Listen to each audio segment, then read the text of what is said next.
अगले रोज दिन चढ़े नाश्ता करके मैं अपने होटल पहुंचा तो मोहसिन मेरे इंतजार में लॉबी में बैठा हुआ था। वो गुज़श्ता शाम भी मुझसे मिलने आया था और उसके बकौल वो रात 12 बजे तक मेरी राह देखता रहा। मेरे न आने से वो फिक्रमंद था, इसलिए सुबह ही वो होटल चला आया। मैंने उसे गुज़श्ता रात के वाक़यात के मुताल्लिक कुछ न बताया, क्योंकि मैं चाहता था कि रात के वाक़े की खबरें उसके जरिए मुझ तक पहुंचे। मोहसिन को लॉबी में छोड़कर मैं अपने कमरे में आया, नहा धोकर दूसरा लिबास पहना और लॉबी में आकर मोहसिन को कॉफी शॉप में ले गया। हमें वहाँ बैठे थोड़ी देर ही गुजरी थी कि नेपाली पुलिस के 2 सब इंस्पेक्टर आ गए। वो मुझसे और मेरे चीनी साथियों से गुज़श्ता रात की फायरिंग के मुताल्लिक पूछना चाहते थे। उनको ये रिपोर्ट चीनी दोस्तों के रिक्शे वाले ने दी थी, जो फायरिंग की आवाज सुनते ही वहाँ से भाग खड़ा हुआ था। मैंने उन्हें कहा कि कोई फायरिंग वगैरह नहीं हुई। मेरे रिक्शे के पहिए तले पत्थर आ जाने से रिक्शा उलट गया था, जिसे हमने सीधा कर लिया। चीनियों के मुताल्लिक मैं बिल्कुल अनजान बन गया और कहा कि मैं किसी ऐसे चीनी को नहीं जानता जो मेरे पीछे रिक्शे में आ रहा हो। वो मुझसे मजीद सवाल करना चाहते थे।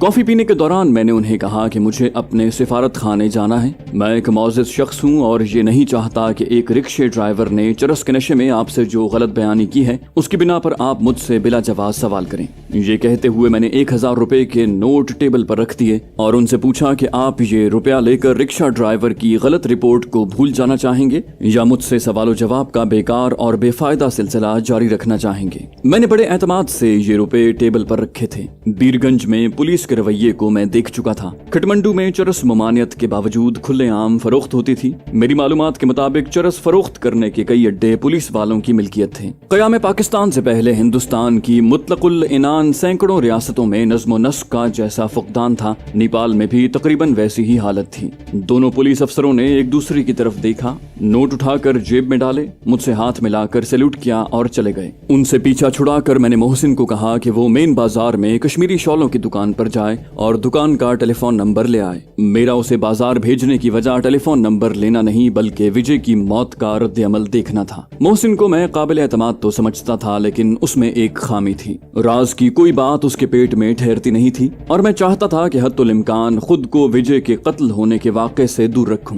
कत्ल होने की कोई निशानी विजय के जिस्म पर न थी। उसकी मौत हार्ट फेल होने के सबब भी हो सकती थी। जहरीली गैस की मौजूदगी आम पोस्टमार्टम से मालूम नहीं हो सकती थी और काठमांडू में ऐसी कोई लेबोरेटरी न थी जहां उस गैस का तज्जिया हो सके। मुझे यकीन था कि भारतीय इंटेलिजेंस वाले अपने एक मंझे हुए जासूस की हलाकत को आसानी से हजम नहीं करेंगे। अभी लखनऊ के 2 बदमाशों की लाशों की दरियाफ्त भी बाकी थी। दुश्मनों की नजरों में तो मैं पहले रोज से ही था, लेकिन काठमांडू में मेरी मौजूदगी के दौरान पै दर पै मुक्ति बाहिनी और भारतीय एजेंटों की हलाकत में मेरा हाथ होने का अब तक कोई सबूत न था। लेकिन अगर भारत में मेरे क़याम के दौरान के वाक़यात और फिर काठमांडू में मेरी आमद के बाद के वाक़यात का एक साथ तज्जिया किया जाता तो ये हकीकत सामने आती कि जहां जहां मैं गया पाकिस्तान दुश्मन एक एक करके खत्म होते गए। मेरा ये बयान करने का मकसद ये है कि आपको बता सकूं कि गो मेरे ज़ाहिरी दुश्मन तो खत्म हो रहे थे, लेकिन पोशीदा दुश्मनों की तादाद बढ़ती जा रही थी। DMI ने मुझे जिंदा गिरफ्तार करने की जो पाबंदी आयद की थी उसकी वजह से मैं अब तक बचा हुआ था, वरना कहीं से एक गोली आती और मेरा काम तमाम कर देती। विजय ने सिर्फ अपनी जान के खौफ से लखनऊ के बदमाशों की खिदमत जाती तौर पर हासिल की थी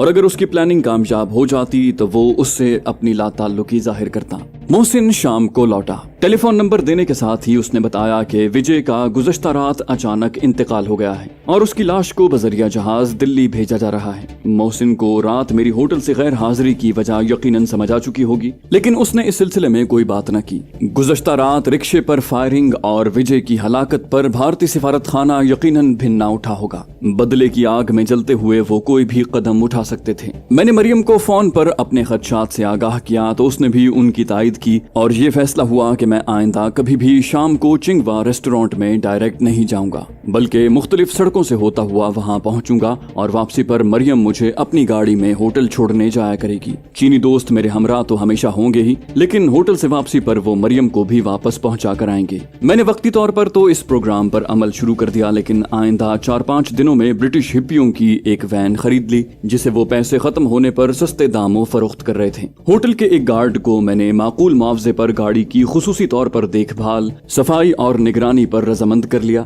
इस वैन के बायस रिक्शाओं के सफर से मेरी और मेरे चीनी मुहाफिजों की जान छूट गई और मेरा कहीं आना जाना भी निस्बतन ज्यादा ज्यादा महफूज हो गया। आइंदा चंद रोज बड़े सुकून और खामोशी से कटे, लेकिन मेरी छठी हिस्स कह रही थी कि ये सुकून और खामोशी किसी बड़े तूफान का पेश खैमा है। और ये बिल्कुल हकीकत है कि मरियम और मैं इस खामोशी और सुकून के दौरान बड़ी बेचैनी महसूस कर रहे थे। मेरे चीनी दोस्तों ने मरियम के जरिए मेरे इसरार पर अपने वो खतरनाक हथियार मुझे दिखाए जिनकी वजह से उन्होंने रिवॉल्वर लेने से इनकार कर दिया था। ये आम साइज के सिगरेट लाइटर से जरा बड़े और मोटाई में कुछ ज्यादा थे। उनकी चौड़ाई के रुख के दरमियान में एक छोटी नॉब थी जिसकी बिल्कुल सीध में दूसरे कोने पर एक सुराख था। उस तांबे के बने डिब्बे में साइनाइड में बुझी 24 सुइयां थी। नॉब खींचने से 4 इंच तक पीछे आ जाती और एक जहरीली सुई नॉब की सलाख के अंदरूनी सिरे पर बने पॉइंट में फिट हो जाती। पिस्टल की मैकेनिकी के उसूल पर काम करने वाले इस डिब्बे पर बने एक बटन को दबाने से नॉब जहरीली सुई को पूरे जोर से बाहर धकेलती। इस सुई की रेंज 20 फुट तक थी। चेहरे, गर्दन, हाथ या जिस्म के किसी भी खुले हिस्से में ये सुई दाखिल होकर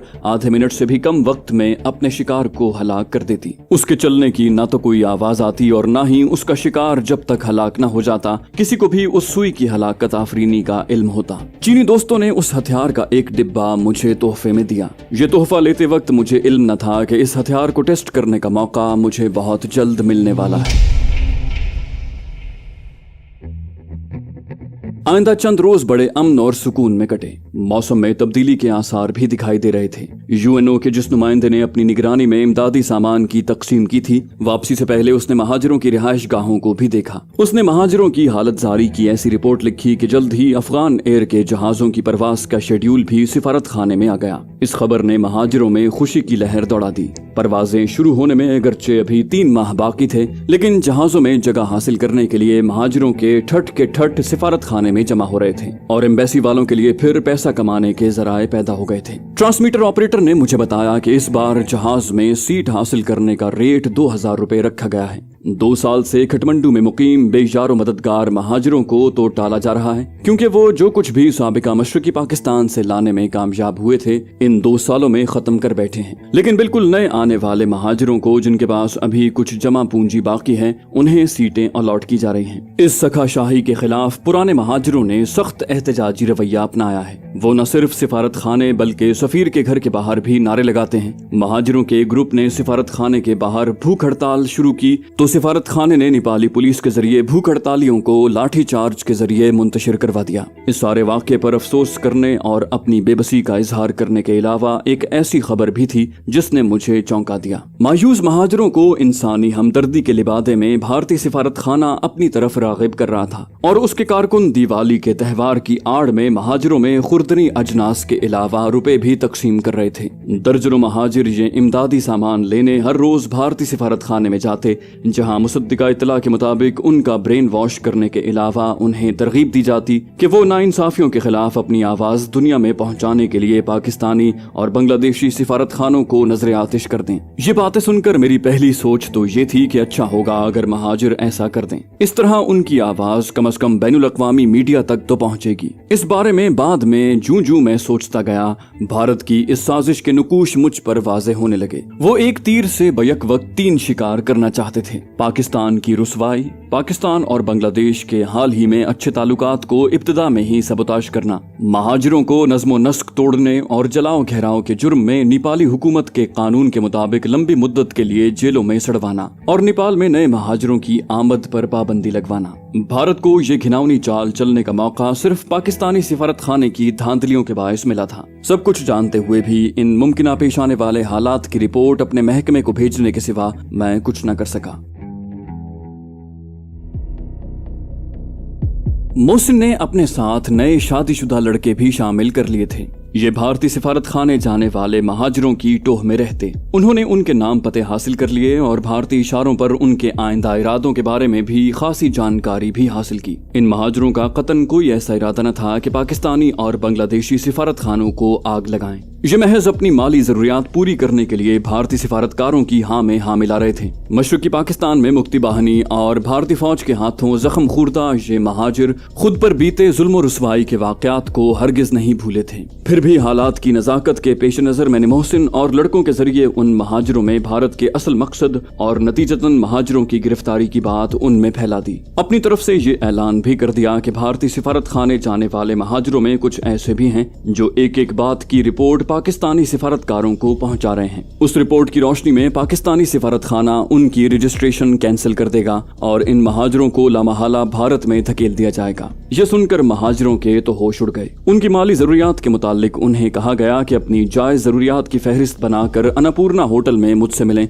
जहां मैं हद्दुल मकदूर उनकी मदद करूंगा। अब इन महाजिरों ने भारतीय सिफारत खाने जाना छोड़ दिया और मेरे होटल का रुख किया। अलग अलग महाजिरों से मिलने की बजाय मैंने उन्हें मोहसिन के जरिए मशवरा दिया कि अपने पहले वाले 10 नुमाइंदों को अपनी जरूरियात बताकर मेरे पास भेजें। ये नुमाइंदे आए तो पहले तो मैंने उन्हें भारतीय सिफारत खाने में जाने पर बहुत शर्मिंदा किया और बाद में उन महाजिरों की जायज माली जरूरियात पूरी की जो 25,000 रुपए से भी कम थी। मैं इन वाकयात की बिला वजह तफसील नहीं बता रहा। मेरा मकसद आपको ये ज़हन नशीन करवाना है कि माली मजबूरी इंसान को किस हद तक सही रास्ते से हटा सकती है। मेरी ये कोशिश उन महाजिरों को बेखबरी के आलम में गद्दारी से रोकने के लिए थी जिनका खमियाजा आखिरकार मुझे भुगतना पड़ा। उन्हीं में से एक महाजिर को अपनी बीवी के अपेंडिक्स के फौरी ऑपरेशन के लिए भारतीय सिफारत खाने ने 4,000 रुपए दिए थे। जब मुझे इस बात का इल्म हुआ तो मैंने उसे रुपए देकर भारतीय सिफारत खाने भेजा कि शुक्रिया के साथ रुपए लौटा दे। उसके जी में न जाने क्या आई कि उसने रुपए तो वापस न किए, उल्टा सिफारत खाने वालों को ये बता दिया कि महाजिरों की माली जरूरियात पूरी करके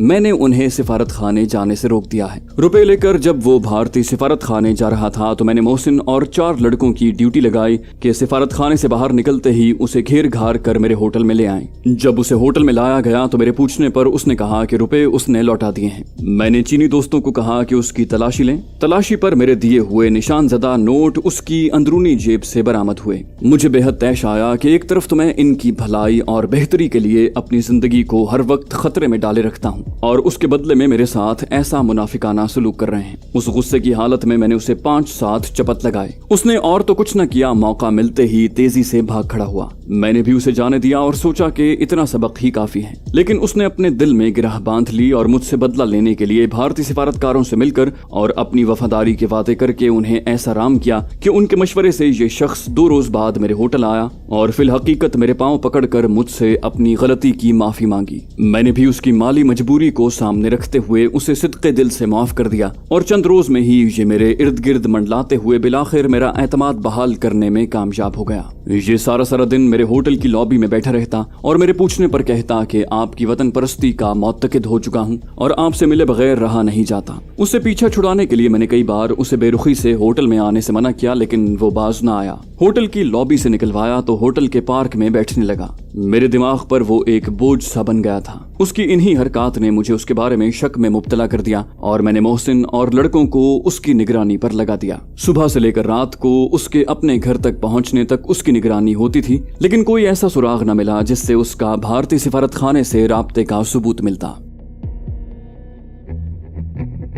मैं हस्बे मामूल हर शाम चिंगवा रेस्टोरेंट जाता और रात गए वापस लौटता। मरियम ने अब खालिसतन पाकिस्तानी लिबास अपना लिया था। उसकी ट्यूटर ने उसे मशरकी इस्लामी रस्म रिवाज भी जहन नशीन करवा दिए थे। शलवार कमीज या चुस्त पाजामा और कुर्ता पहने मुझे देखकर जब वो जरा झुककर और दायां हाथ पेशानी तक ले जाकर आदाब करती तो बहुत भली दिखाई देती। अटक अटक कर जब वो उर्दू के छोटे छोटे फिक्रे बोलने में कोई गलती करती और मैं उसकी तस्हीह करना चाहता तो वो फौरन इंग्लिश में मुझे टोक कर खुद तस्हीह करने की कोशिश करती और तब तक उस फिक्रे का पीछा न छोड़ती जब तक उसे खुद ही ठीक न कर लेती। हस्बे मामूल एक रोज मैं रात 10 बजे मरियम के घर से वापस लौट रहा था। वैन में मेरे साथ मेरे दोनों चीनी साथी भी थे। मैंने अपने होटल से रेस्टोरेंट और वापसी का सीधा रास्ता छोड़कर एक लंबा रूट अपना लिया था ताकि भारतीय सिफारत खाना रास्ते में न पड़े। जिस रोज से वैन खरीदी थी मैं इसी नए रूट से आता जाता था। इस रूट पर खासा रास्ता बेआबाद और सुनसान था। गाड़ी की हेडलाइट्स में मैंने जीन्स पहने एक औरत को भागते और उसका पीछा करते 3 हिप्पियों को देखा।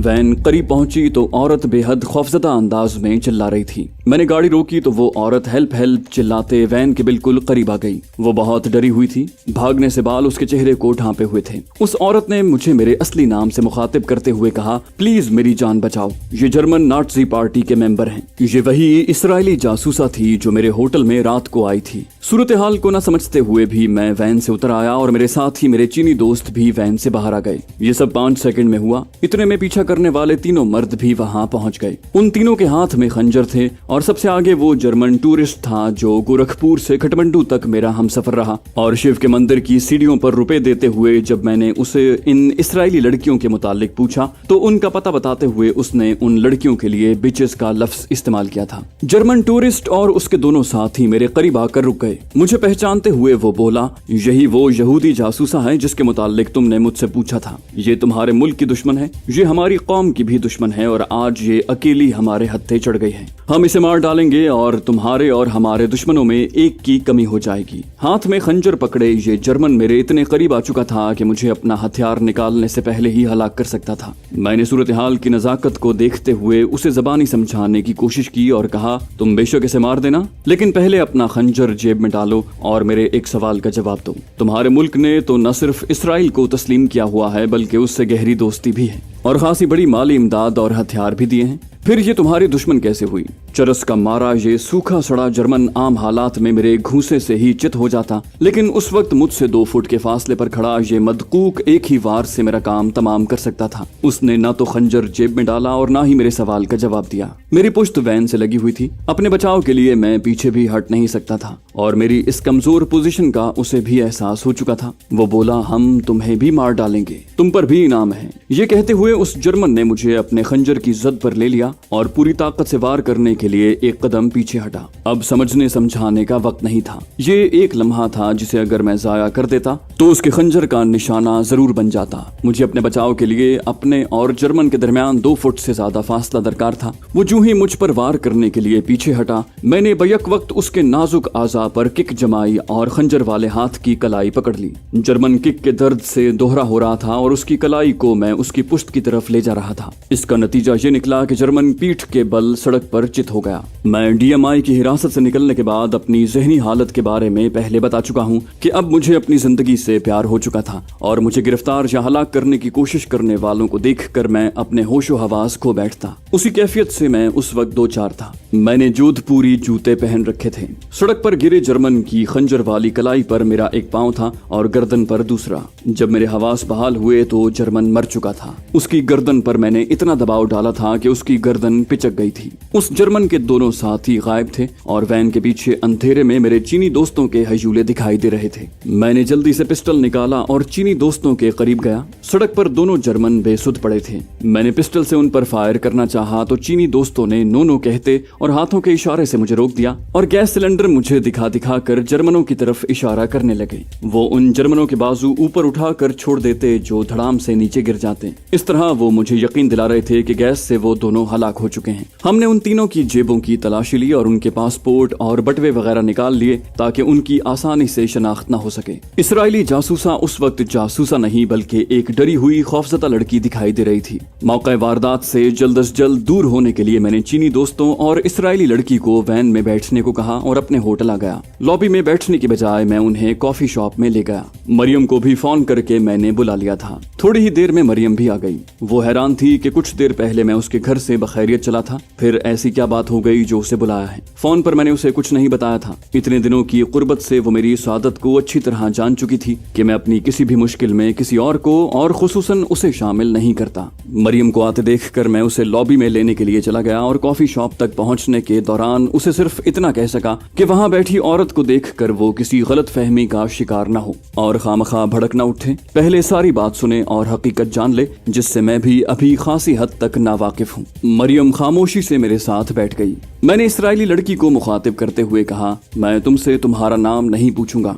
क्योंकि ये हमारे पेशा वाराना उसूलों के खिलाफ है, लेकिन आज के वाक़े की तफसील जरूर जानना चाहूंगा जिसके नतीजे में हमारे हाथों 3 ऐसे इंसानों का खून हुआ जिनसे हमारी न तो जाती अदावत थी और न ही कोई मुल्क की दुश्मनी। मैंने महज इंसानियत के नाते तुम्हारी मदद इसलिए की क्योंकि जब तुम मदद के लिए चिल्ला रही थी उस वक्त तुम मेरे लिए मोसाद की जासूसा नहीं बल्कि सिर्फ एक औरत थी जिसे हलाक करने के लिए 3 दरिंदा सिफत वक्त मर्द बहुत करीब पहुंच चुके थे। मेरे मजहब में तुम्हारी मदद करना मेरा फर्ज बनता है। मैं तुम्हें मजबूर तो नहीं कर सकता, लेकिन हकीकत बताकर तुम मुझे इस एहसास से निजात दिला सकती हो कि हमने 3 इंसानों का खून नाहक किया है। टिकटिकी बांधे मुझे देखते हुए इस्राएली लड़की खामोशी से मेरी बातें सुनती रही। उसके चेहरे से साफ जाहिर हो रहा था कि उसके दिलो दिमाग में जज्बात के 2 समंदर आपस में टकरा रहे हैं। वो कुछ देर खामोश रही और फिर यूं गोया हुई। मेरे माँ बाप जर्मन यहूदी थे। बॉन में मेरे वालिद की कैमरों की कई दुकानें थीं।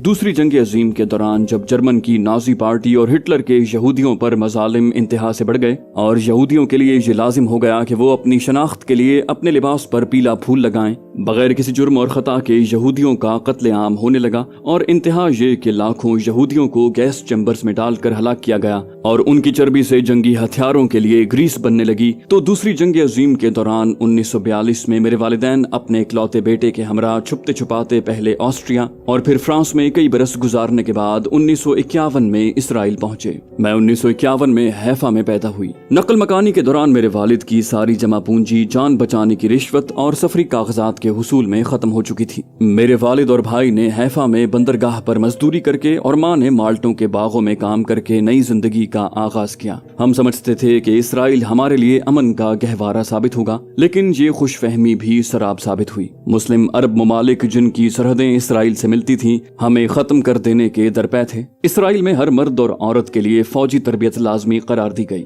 1967 की अरब इसराइल जंग के वक्त इसराइल की कुल बालिग आबादी से ज्यादा उन मुस्लिम ममालिक की अफवाज थीं जिनसे हमें बैक वक्त लड़ना पड़ा। हम बेजिगरी से लड़े और कामयाब हुए क्योंकि हमारी सर्वाइवल की जंग थी। हमारे सामने मुस्लिम अफवाज और पीछे समंदर था। इस जंग में मेरे वालिद और भाई ने अपने नए वतन के तहफ्फुज में जानों का नजराना पेश किया। कुछ ही अरसे बाद मेरी वालिदा का भी इंतकाल हो गया और मैं बिल्कुल अकेली रह गई। उस वक्त मैं इसराइली फौज में दूसरी दिफाई लाइन में थी। हमारी जासूसी एजेंसी मोसाद उन दिनों रोज बरोज ताकत पकड़ रही थी और उसका दायरा कार हमसाया मुस्लिम ममालिक से बढ़कर लिबिया, अलजायर, सूडान और मशरिक में पाकिस्तान, इंडोनेशिया और मलेशिया तक फैल चुका था। सख्त तरबियत के बाद मुझे मोसाद में बतौर फील्ड एजेंट शामिल कर लिया गया। मैं अरबी निहायत रवानी से बोल सकती हूँ और इसी जबान दानी और जवानी के सहारे मैंने और मेरे जैसी सैकड़ों फील्ड एजेंटों ने मुस्लिम अरब ममालिक के अय्याश अफसरान से उनके इंतहाई खुफिया मुल्की राज इस हद तक हासिल किए कि ये मुल्क और उनके दिफाई राज अब हमारे लिए एक खुली किताब की तरह हैं। अपने मुताल्लिक इससे ज्यादा बताना मेरे लिए अपने वतन से गद्दारी के मुतरादिफ होगा,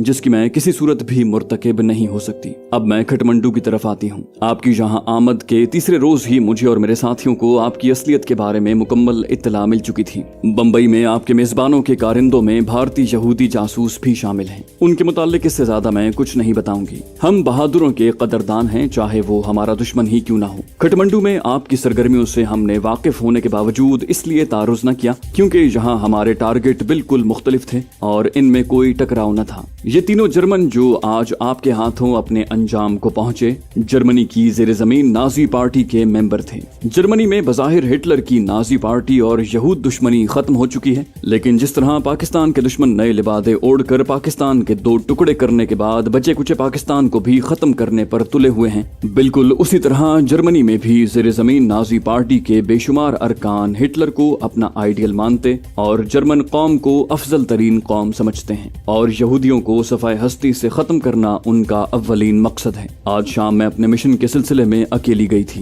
ये तीनों जर्मन नामालूम कब से मेरी ताक में मेरा पीछा कर रहे थे और आज मैं इनके हत्थे चढ़ गई। कराटे की माहिर होने के बावजूद मैं इन 3 मुसल्लह नाजियों का मुकाबला नहीं कर सकती थी। हथियार मैं इसलिए नहीं रखती क्योंकि यहाँ हमारा किसी से डायरेक्ट टकराव नहीं, बल्कि सिर्फ अपने टारगेट के हुसूल के लिए ऐसे लोगों को तैयार करना है जो बाआसानी शुमाल जा सकें। ऐसे लोगों से मेल जोल बढ़ाने के लिए मुझे और मेरे साथियों को तकरीबन हर रोज हशीश की महफिलों में जाना और हशीश पीनी पड़ती है। इस वजह से मेरा स्टेमिना बहुत कम रह गया है। भागते हुए मैं बेहाल हो चुकी थी और गिरने के करीब ही थी कि आप पहुंच गए। आपकी बरवक्त मदद से मेरी जान बच गई, वरना आज मेरी हलाकत यकीनी थी। वो दम लेने को रुकी तो मैंने मरियम को बाद के वाकयात और जर्मनों के मुझ पर हमले और उनकी हलाकत के मुतालिक बताया। मैंने इसराइली लड़की से मरियम का तारुफ करवाते हुए कहा कि मेरे मिशंस में ये मेरे साथ बहुत ताउन करती हैं। वो बोली, हमारे मुमालिक में कितना ही इख्तिलाफ सही, लेकिन आपने आज जिस तरह खतरे में कूद कर मेरी जान बचाई है उससे उन बातों की नफी हुई है जो मैंने अपनी किताबों में पाकिस्तानियों के पस्त किरदार के मुतालिक पढ़ी थी। आपका आज का एहसान मुझ पर उधार है जिसे मैं मौका आने पर चुकाने की पूरी कोशिश करूंगा। ये कहकर वो उठ खड़ी हुई। हमने पहले उस लड़की को उसके गेस्ट हाउस में छोड़ा। मरियम, मैं और वो लड़की मरियम की गाड़ी में और चीनी दोस्त मेरी वैन चला रहे थे। वापसी पर हम मरियम को छोड़ने उसके घर गए। मैंने मरियम को आज रात की वारदात अपने वालिदैन को बताने से मना कर दिया था। उसके घर जाने और वापसी पर हमने भारतीय एम्बेसी वाला रास्ता इख्तियार किया ताकि अगर जर्मनों की लाशें अभी मौके वारदात पर ही पड़ी हों तो देखकर दिमाग परागंदा न हो। वापसी पर मैं सोच रहा था कि इसराइली औरतें तो सख्त तरबियत लेकर जासूसी और जंग में हिस्सा लेती हैं, जबकि हमारी पाकिस्तानी खवातीन इन दो शोबों में पैदाइशी और फितरी तौर पर इंतहाई माहिर हैं। यकीन न आए तो पाकिस्तान के किसी शहर, कस्बे या देहात में जाकर देख लें। घरों के दरवाजों, खिड़कियों, छतों और गलियों में खड़ी हमारी खवातीन हमसायों के साथ ऐसी खौफनाक जंग लड़ती हैं कि किसी भी मुल्क की बाकायदा फौज उनके तरीके जंग से घबरा कर दुम दबाकर भाग जाए। और इस जंग के दौरान जासूसी के ऐसे ऐसे इंकिशाफ होते हैं कि जासूसी के दुनिया भर के माहिर दांतों में उंगलियां दाब कर रह जाएं। ये हमारी बदकिस्मती है कि हमारा ये बेशकीमत टैलेंट बेफायदा जाया हो रहा है।